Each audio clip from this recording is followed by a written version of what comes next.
There are rules in a morgue, unspoken ones that every mortician learns not from a textbook, but from years of being alone in a room with the dead. You don't take things. You don't keep things. And you never, under any circumstances, convince yourself that what just moved in that body bag was anything other than what you already know it is. Peter knew all three of those rules. He broke one of them, and Lorraine made sure he never forgot it. It was a ring, dark blue stone. The kind of thing that catches the light in a way that makes you look twice, even when you know you shouldn't. Peter looked twice, and then he put it in his pocket. That was the beginning of the worst night of his life. He heard her voice through a CD player that should have been playing music. 2 seconds of static. Then, whispered, low, unmistakably clear. 3 words that he almost convinced himself he hadn't heard at all. Almost. Peter had worked in the morgue for 15 years. He had encountered every kind of dead. Sudden deaths, long illnesses, accidents. The very old and the impossibly young. Nothing rattled him. That was not arrogance. That was just 15 years of learning that the dead were quiet and predictable, and the living were the ones you needed to watch out for. He was good at his job. He was professional. He was, on most nights, completely alone with bodies in various stages of preparation, and he found it no more unsettling than an accountant finds a spreadsheet. Lorraine had arrived that evening, 40 years old, long black hair, pale skin, slender. She had not woken up from her sleep one morning, and nobody had been able to explain why. What made her case unusual was not how she died. It was that nobody had come for her. No family, no next of kin, no one to claim her. She was scheduled for cremation. She was, as far as the system was concerned, a name on a tag and a case number on a form. The body bag had been twitching. That was not unusual. Involuntary muscle movements in the recently deceased were common enough that Peter barely registered them anymore. He had gone to check on Lorraine out of routine, nothing more. But when the bag moved a second time and he stepped closer and unzipped it slightly, her hand shifted, and the ring caught the light. Dark blue stone. The kind that makes you look twice. Peter looked twice. He looked at the ring and then at the empty intake form where the next of kin section was completely blank, and he made a decision he would spend the rest of his life regretting. He put the ring in his pocket, closed the bag, and went back to work. For the first hour, nothing happened. Peter worked. The CD player ran through its tracks. The fluorescent lights hummed their constant low note. The bodies on their tables were exactly as bodies are. Still, silent, completely indifferent to the living man moving carefully between them. Peter had the ring in his pocket and was not thinking about it. That was the thing about one bad decision. It was remarkably easy not to think about in the immediate aftermath. It was only later that it found you. For the first hour, nothing happened. Peter worked. The CD player ran through its tracks. The fluorescent lights hummed their constant low note. The bodies on their tables were exactly as bodies are. Still, silent, completely indifferent to the living man moving carefully between them. Peter had the ring in his pocket and was not thinking about it. That was the thing about one bad decision. It was remarkably easy not to think about in the immediate aftermath. It was only later that it found you. Then the music stopped. Not the way a CD ends, mid-track, sudden, like something had reached in and cut it. Peter pulled out the batteries, switched their positions, and pressed play. 2 seconds of static filled his headset like white noise. And then a voice. A woman's voice. Low and close and unmistakably directed at him. 3 words. He didn't catch them clearly, or told himself he didn't, and ripped the headset off so fast it knocked the CD player sideways on the table. He stood there for a moment, with his heart doing something it hadn't done in 15 years of working nights in a morgue. Then he shoved the whole thing aside, told himself the disc was corrupted, and went back to work. An hour later, he took his break. He was sitting at his desk, going through intake records, when he caught it in his peripheral vision. The chair in the corner shifting, not falling, not tipping, just moving, pulling itself back from the wall by 3 or 4 inches, slow and deliberate, the leg scraping quietly on the tile floor. Peter didn't look directly at it in time to see it move, but he saw where it ended up, and he knew where it had been. He called out for George, his co-worker who was chronically late and had a history of making Peter's nights difficult. He threatened to report him. His voice bounced off every hard surface in the empty morgue and came back to him alone. Nobody answered. Peter moved to the body storage room to continue his rounds. He was checking tags and updating records, the most routine part of any shift, when he looked up from his clipboard and noticed that Lorraine's body bag was open, several inches. He told himself he hadn't zipped it properly earlier. He told himself that was all it was. He walked toward it. He reached for the zipper, and then he stopped. Because in the gap, in the few inches of darkness between the zipper and the bag, there was an eye. Open, still, looking directly at him. Not glassy in the way of the dead. Looking at him the way a person looks at someone who has done something unforgivable and is waiting for them to understand exactly what it was. Peter stepped backward and hit a supply cart and went down hard onto the tile floor. He scrambled to the door on hands and knees, grabbed the handle, pulled himself upright. Looked back. Lorraine's body bag was completely zipped, perfectly still, exactly as it had been when he first checked her in that evening. He stood in the doorway with his hand on the frame and his legs doing something unreliable and looked at that bag for a long time. Nothing moved, nothing opened. The morgue was exactly as quiet and exactly as still as it always was at 3 a.m. He ran to the phone and called George. No answer. Called the manager. No answer. Peter was alone, and he already knew it. Peter decided fresh air was what he needed. A few minutes outside, cold night air, the ordinary world, the specific comfort of things that were not a morgue at 3 a.m. He put his head down and walked toward the main hall. He was almost at the door when something moved past him from behind, not touching him, just passing. The way a person passes in a corridor when there is room to walk around you. He turned. Nobody there. He kept walking, faster now. He was 3 steps from the door when it happened again.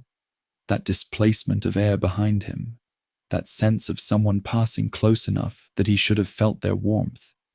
He spun around fast enough this time that if anyone had been there, he would have seen them. The corridor was empty in both directions, every door closed, every light exactly as it had been. Peter reached for the door handle.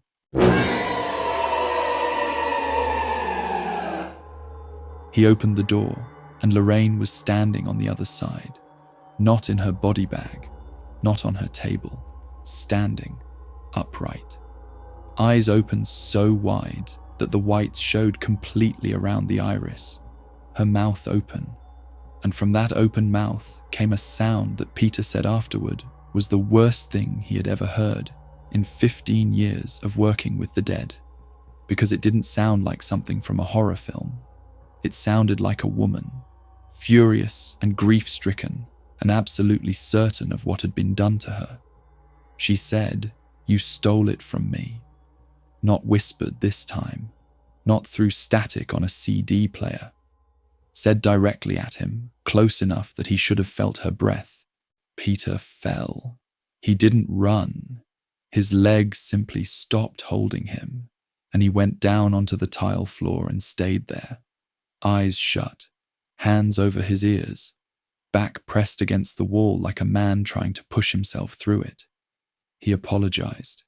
He said sorry over and over until the word lost its shape entirely, until it was just sound, just noise, just the only thing he had left. He stayed on that floor for a long time. When the silence had held long enough that he trusted his legs again, Peter got up. He needed to get out of the building.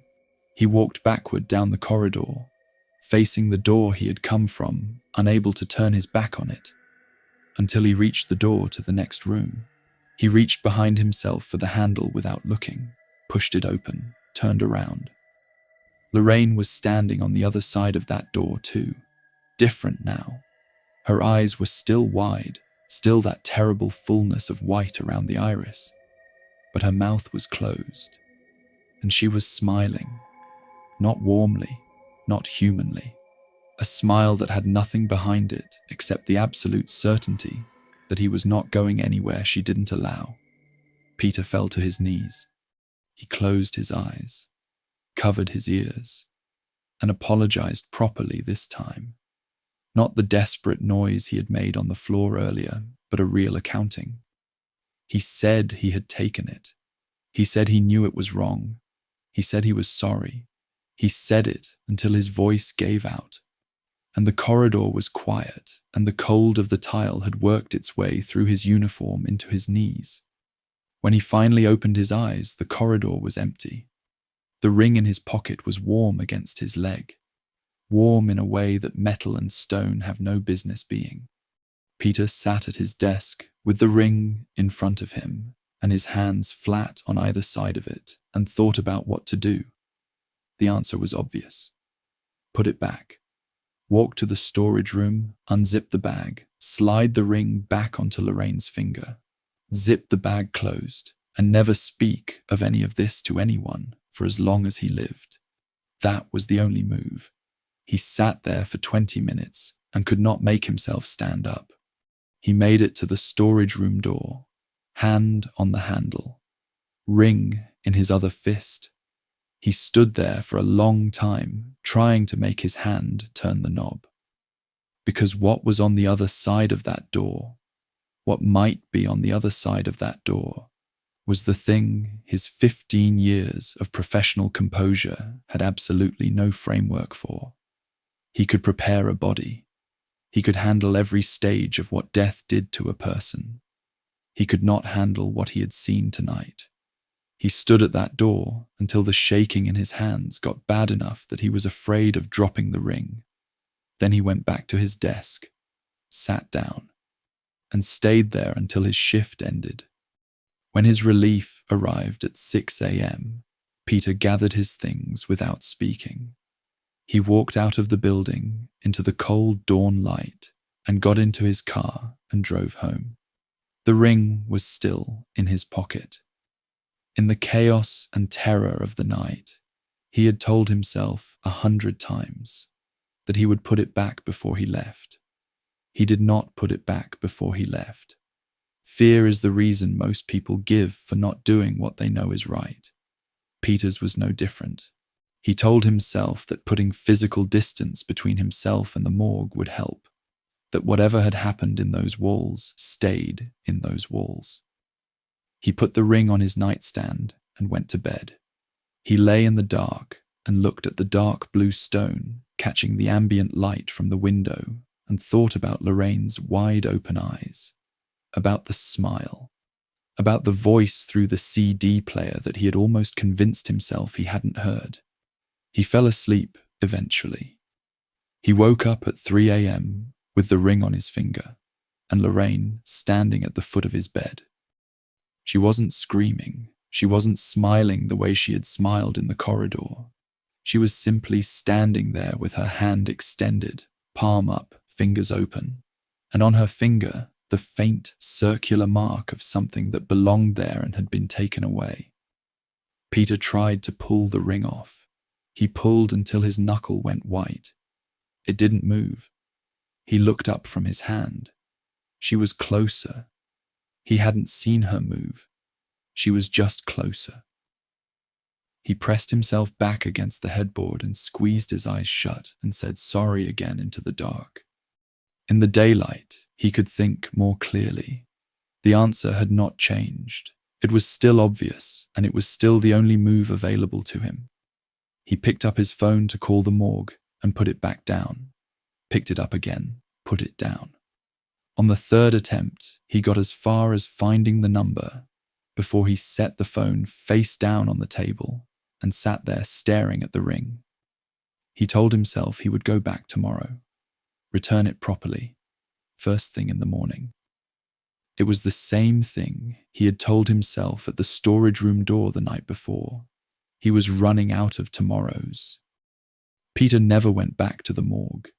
He called in and quit without explanation, and never answered when anyone tried to reach him after that.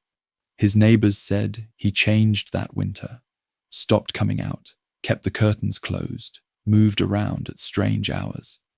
The woman downstairs heard him pacing every night from 2 a.m. onward.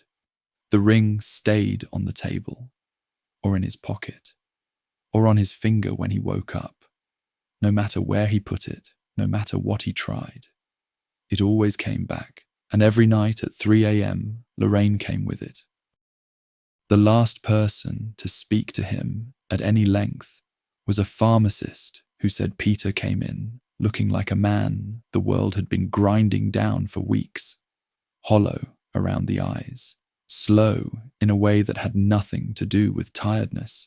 He bought every over-the-counter sleep aid on the shelf. The pharmacist asked if he was all right. Peter looked at him for a moment and said, "She is still there, every night. She does not say anything anymore. She just stands there and holds out her hand, and I do not have anything left to give her." The pharmacist did not know what to say to that. Peter left. Peter's apartment was found empty 6 weeks later when the landlord came about unpaid rent. Everything was in order. Nothing was missing. No note, no forwarding address, no indication of where he went or whether he went anywhere at all. Just an apartment that had held a person for 15 years and now held nothing. The landlord walked through every room trying to make sense of the absence. He almost missed what was sitting on the kitchen table. In the exact center of the kitchen table, perfectly placed, as if someone had taken great care about where they left it, was a dark blue stone. Just the stone. No setting, no band, no ring. Whatever had held it together had been removed with a precision that didn't suggest accident or damage. It had been taken apart deliberately. The stone had been left behind deliberately. The landlord stood at the table and looked at it for a long while.